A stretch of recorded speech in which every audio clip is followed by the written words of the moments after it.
Shalom Shalom. Selamat hari Rabu 24 Agustus 2022. Kembali jumpa bersama saya Pendeta Caleb Hofer Bintor dalam anugerahnya. Penuh sukacita sampaikan pesan Tuhan melalui Grace Word, yakni suatu program renungan harian yang disusun dengan disiplin kami doakan dengan setia, supaya makin dalam kita boleh pengertian mengenai iman, pengharapan, dan kasih yang terkandung dalam Kristus Yesus. Sungguh besar kerinduan saya bagi saudara sekalian, agar supaya kasih dan kuasa firman Tuhan setiap hari tiada pernah berhenti menjamah hati, menggarap pola pikir, dan paling utama hidup kita boleh sungguh berubah menuju Christ likeness. Berada dalam season autumn dengan tema bulan ini Declaring King's Mandate. Grace Word hari ini saya berikan judul kenikmatan hidup bagiannya yang ketiga. Kenikmatan hidup bagian yang ketiga, mari kita membuka umat Tuhan, yakni ayat yang mendasari saya berbagi roti hidup hari ini. Kisah para Rasul Fatsal yang kelima ayat 40-41. Kisah para Rasul 40 Fatsal 5 40-41.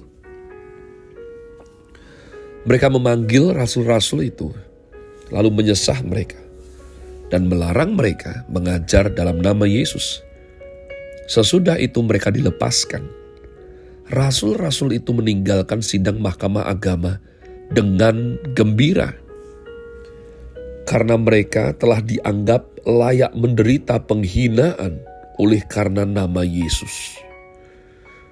Umat Tuhan, saat manusia belum mengenal, belum memahami cinta dalam hidupnya, maka saya katakan orientasi, tujuan hidupnya berkisar mengenai dirinya sendiri. Dirinya adalah subjek, dirinya adalah objek, dirinya adalah pusat segalanya.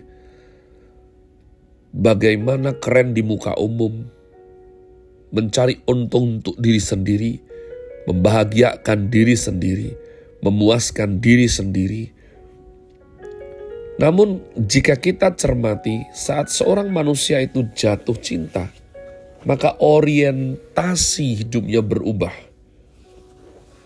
Ya, bahkan berulang-ulang saya dengar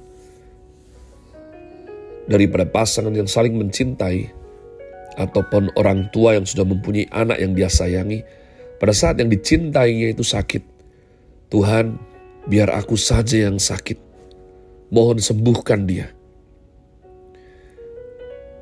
Kalau aku sih Pak, yang penting ya anak-anak senang, ya kebutuhan mereka boleh terpenuhi.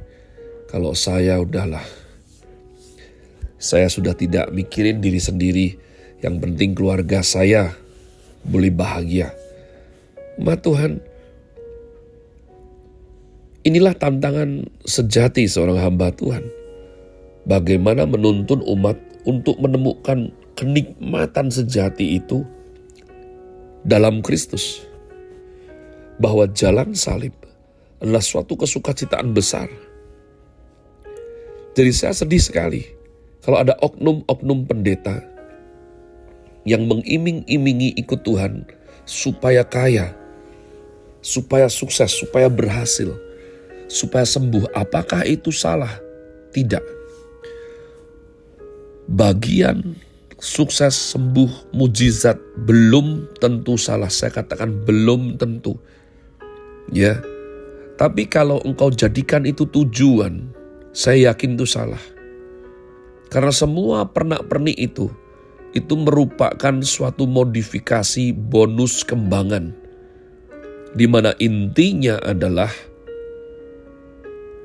mengenal Kristus dan kuasa kebangkitannya, bersekutu dalam penderitaannya, di mana aku menjadi serupa dengan Kristus dalam kematiannya. Filipi pasal yang ketiga.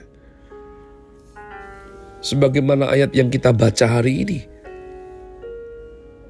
Banyak hamba Tuhan sekarang salah kaprah umat Tuhan.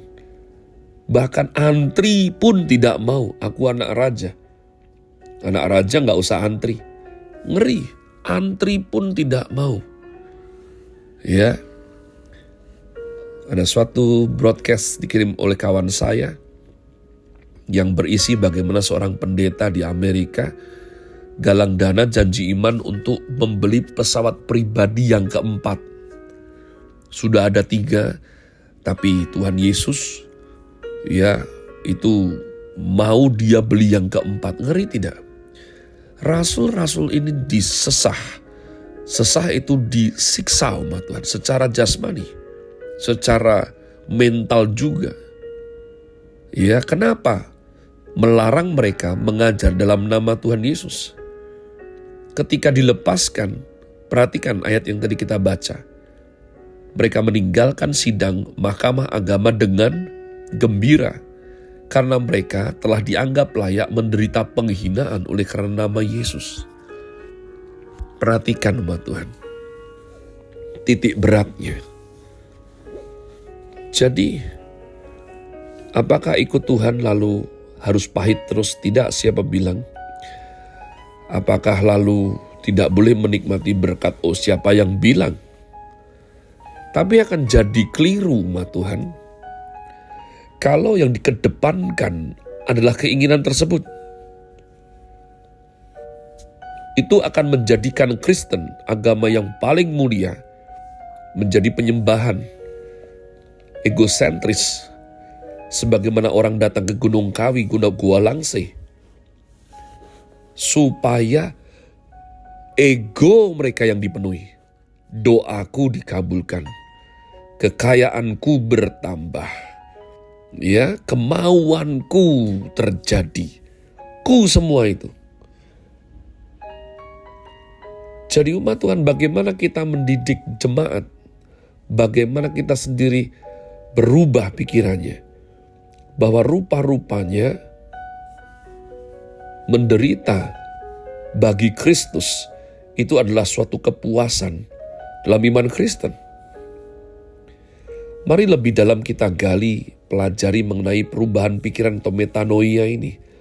Perubahan minat serta selera sejak kita terima Tuhan Yesus lahir baru, mengalami pertobatan.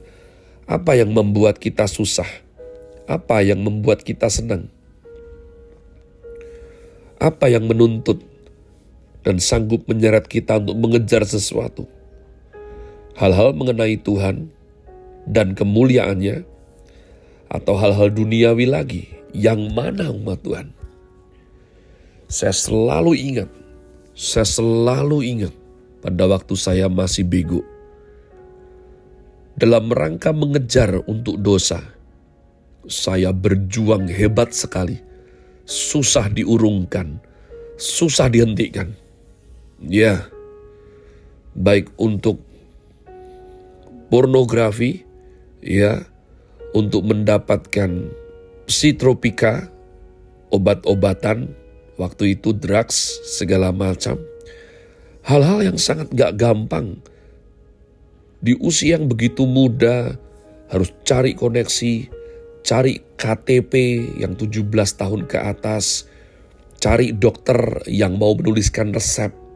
Mengerikan, sulit sekali. Tapi akal ini diputar. Perjuangan sungguh-sungguh.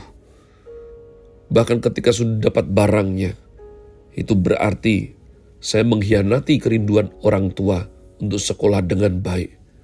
Buat apa itu semuanya? Tapi saya juga ingat, ketika pertama mengenal Tuhan, ketika diajak untuk ikut Tuhan ke gereja, sulit sekali. Akan senang sekali kalau ada alasan bisa tidak ke gereja. Hujan gerimis misalnya, atau pusing sedikit misalnya. Ya. Dan saya ingat hari di mana saya ke gereja hanya supaya menjaga hati orang tua saya, sehingga mereka tetap memberikan uang saku. Mengerikan sekali. Untuk hal duniawi, untuk hal yang ego, untuk hal yang dosa, perjuangannya luar biasa. Untuk hal rohani, untuk hal mengikut Kristus, cemen sekali. Nah umat Tuhan, 2 Korintus 7, 10, 11 mengatakan sebab duka cita menurut kehendak Allah menghasilkan pertobatan yang membawa keselamatan dan yang tidak akan disesalkan. Tetapi duka cita yang dari dunia ini menghasilkan kematian. Sebab perhatikanlah betapa justru duka cita yang menurut kehendak Allah itu mengerjakan pada kamu kesungguhan yang besar, bahkan pembelaan diri, kejengkelan, ketakutan, kerinduan, kegiatan penghukuman. Dalam semuanya itu kamu telah membuktikan bahwa kamu tidak bersalah dalam perkara itu.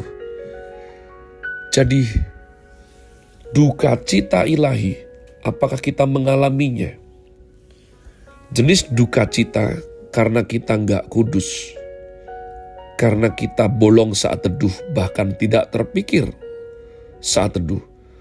Duka cita dikarenakan belum bisa taat persepuluhan, pernah ngalami tidak? Duka cita karena jauh dari Tuhan. Duka cita karena didisiplin oleh karena kecerobohan, kita belum bisa melayani Tuhan untuk sementara, dan kita mengidam-idamkan untuk bisa kembali di jadwal, punya enggak? Ataukah kita masih main hal-hal yang ya sayang sekali kemarin itu, ya hampir dia jatuh dalam dekapanku, atau bagaimana? Saya berdoa engkau mendapat sesuatu, saya lanjutkan 2 hari ke depan. Dan ketahuilah, ketika kita berjuang hidup benar, melayani dengan segala macam dinamikanya umat Tuhan, maka secara aneh, saya mengalami kepuasan yang belum pernah saya dapatkan ketika saya egois. Yakni ketika saya harus membayar harga, komitmen disiplin, demi melayani Tuhan, yang adalah juru selamat saya yang hidup. Have a nice day. Tuhan Yesus memberkati saudara sekalian. Sola Gratia.